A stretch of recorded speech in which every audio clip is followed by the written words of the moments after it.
Bonjour à toutes et à tous, nous sommes le mardi 10 novembre 2020, je suis Sarah Menahi, vous écoutez Flash Foot.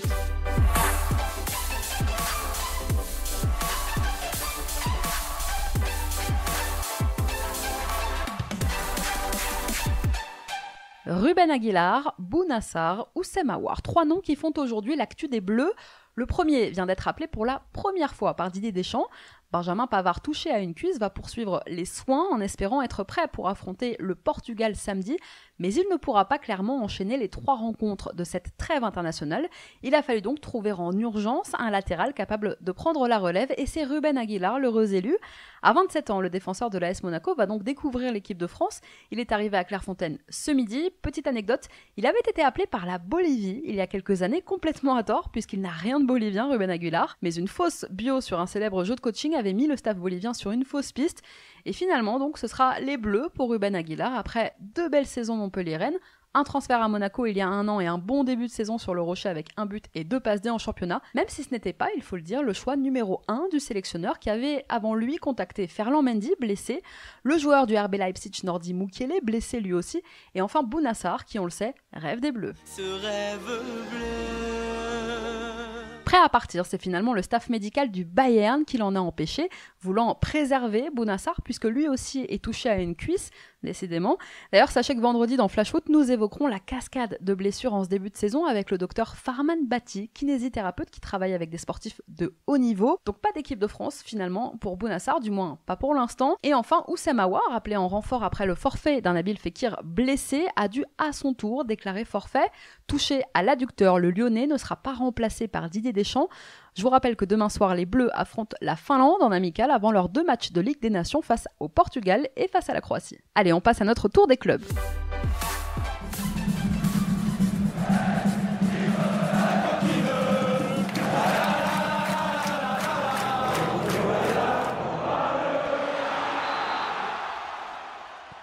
Vendredi, 15h, le SCO jouera un match amical contre Niort, club de Ligue 2. Stéphane Moulin veut profiter de cette trêve pour faire jouer les joueurs qui manquent de temps de jeu, notamment les jeunes. Les titulaires habituels devraient donc en être dispensés, tout comme les 5 joueurs partis rejoindre leur sélection, à savoir Stéphane Baoken avec le Cameroun, Lassana Koulibaly avec le Mali, le deuxième gardien en juin Daniel Petkovic avec le Monténégro, Sada Thioub avec le Sénégal et enfin Farid El Melali avec l'Algérie. Supporters bordelais ou supporters rennais, sachez qu'au retour de trêve, Pablo sera suspendu pour un déplacement au Roazhon Park qui s'annonce bien compliqué vu la situation bordelaise. Averti face à Montpellier il y a 2 semaines, le défenseur des Girondins sera donc absent et Jean-Louis Gasset va devoir revoir sa charnière centrale et pourquoi pas relancer Paul Baïs. Sachez aussi que l'attaquant des Girondins, Rémi Houdin, sera notre invité jeudi dans Flash Foot. Buteur ce week-end contre Lille, Ronald Pierre Gabriel, le Brestois, vient d'être appelé par Sylvain Ripoll, contraint de déclarer forfait pour les matchs de l'équipe de France Espoir contre le Liechtenstein et la Suisse. C'est le défenseur niçois Andy Pellemard que vient remplacer Ronald Pierre Gabriel, qui va retrouver chez les Espoirs son coéquipier en club, Romain Fèvre. Et si David Linares s'installait sur le banc dijonnais ?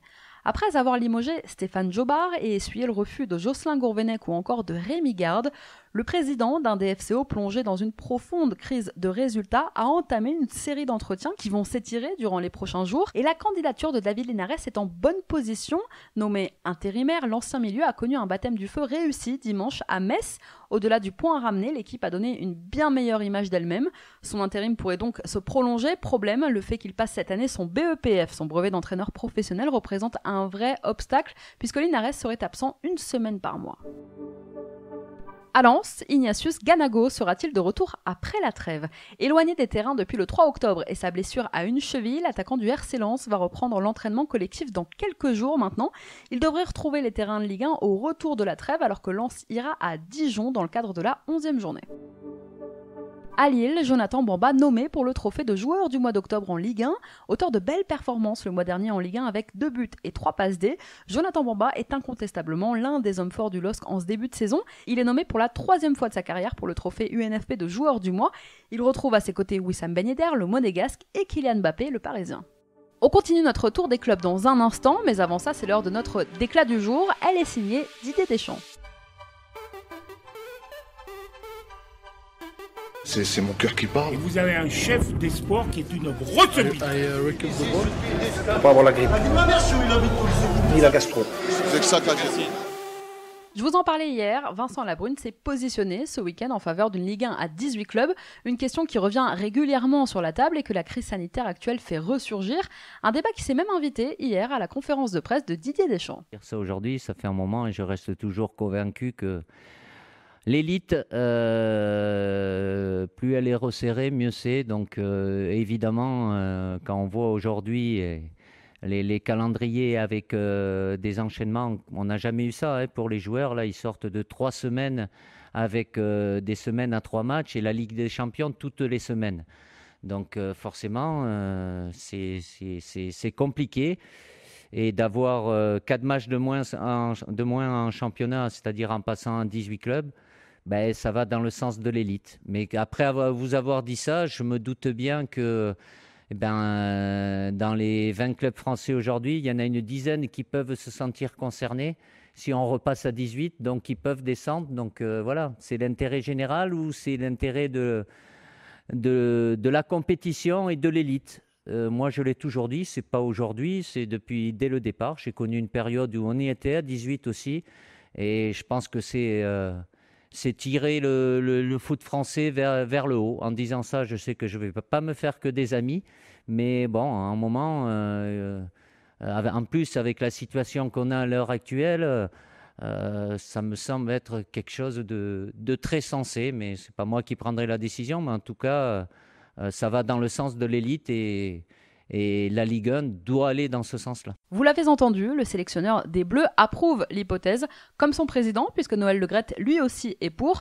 Reste à savoir ce qu'en pense le collège des clubs de Ligue 1 et leur président. Alors les gros, on n'a pas trop de doutes. En revanche, ceux susceptibles d'être lésés par ce nouveau format, je pense à Dijon, à Nîmes, à Lorient ou même à Strasbourg, on émet plus de réserve. Allez, on reprend notre tour des clubs. Gérard Houllier a beau ne plus entraîner l'OL, il ne reste jamais très loin du club ni de son président Jean-Michel Aulas, dont il est devenu le conseiller attitré.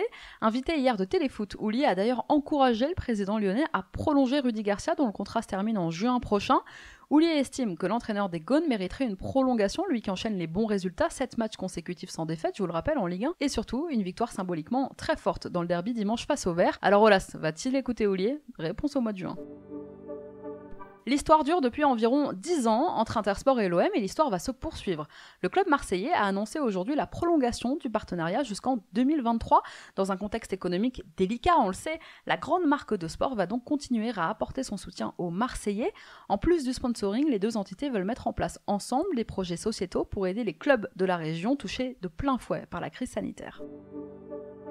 L'ancien vice-président de l'AS Monaco, Vadim Vassiliev, se fait un nom dans le monde des agents. Lorsqu'il a quitté son poste sur le Rocher, c'était en février 2019, il avait annoncé ne pas vouloir quitter le monde du foot. Et bien petit à petit, Vassiliev se fait une place et joue les intermédiaires entre clubs et joueurs.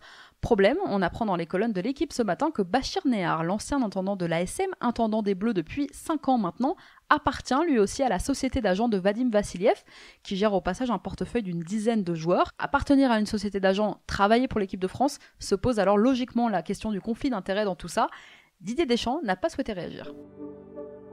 Contraint de déclarer forfait pour le rassemblement des espoirs en raison d'une blessure aux adducteurs, Ryan Aït-Nouri va être remplacé par Nicolas Kozza. Le défenseur de Montpellier, titulaire 3 fois en Ligue 1 cette saison, a été appelé en renfort par Sylvain Ripoll. Pour rappel, il n'avait plus porté le maillot des Bleuets depuis sa rupture du ligament croisé il y a pile 1 an. Habitué des équipes de France jeunes depuis les moins de 18 ans, Kozza compte 5 sélections avec les espoirs.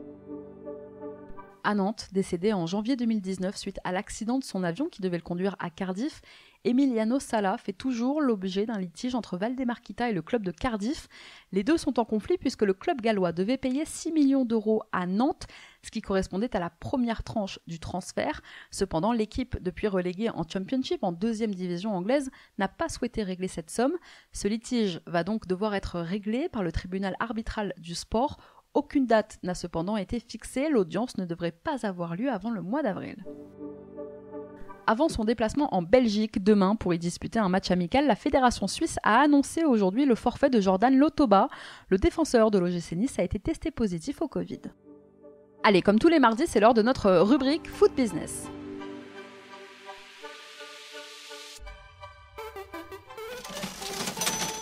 La semaine dernière, j'ai vu un article passer sur le salaire de Vincent Labrune et j'ai donc voulu m'intéresser aujourd'hui au salaire de la LFP. Alors en ce qui concerne le président, c'est l'article 31 du titre 3 du règlement de la LFP qui encadre le salaire de Vincent Labrune. Élu début septembre à la tête de la Ligue, il devrait toucher un salaire mensuel brut de 30 000 € sur 14 mois, soit 420 000 € annuels à peu près. Un salaire voté par le conseil d'administration de l'instance le 15 octobre dernier, qui sera bien sûr rétroactif. La LFP prend en charge en plus ses frais, déplacements, hébergements, restauration liés à sa fonction. Selon le conseil d'administration de la Ligue, cette rémunération tient compte du caractère très exigeant et exposé de la fonction, de l'importance de ses responsabilités et de l'effectivité des tâches. Alors il faut dire que Vincent Labrune est président exécutif de la Ligue, donc il a un réel pouvoir décisionnaire, ce qui n'était pas le cas jusqu'à présent, puisque c'était le directeur exécutif de la Ligue qui avait ce pouvoir, le président étant plus cantonné à l'époque à un rôle de représentation et de consultation. En cas de départ volontaire ou non, s'il se fait licencier, eh bien, il est prévu que Vincent Labrune perçoive une indemnité équivalente à 2 ans de salaire. L'ancien président de l'OM avait annoncé en plus qu'il cesserait ses autres activités en voulant se consacrer uniquement à ses nouvelles fonctions. Alors combien touchait son prédécesseur ? À titre de comparaison, Nathalie Bois de la Tour, première femme présidente de la Ligue à qui Vincent Labrune a succédé, touchait-elle un salaire annuel de 300 000 € brut plus 30 000 € de variable, une prime en somme. À l'époque, certains présidents Ligue 1 avaient trouvé ça beaucoup trop élevé. Étonnamment, on ne les a pas beaucoup entendus se prononcer sur le salaire de Monsieur Labrune.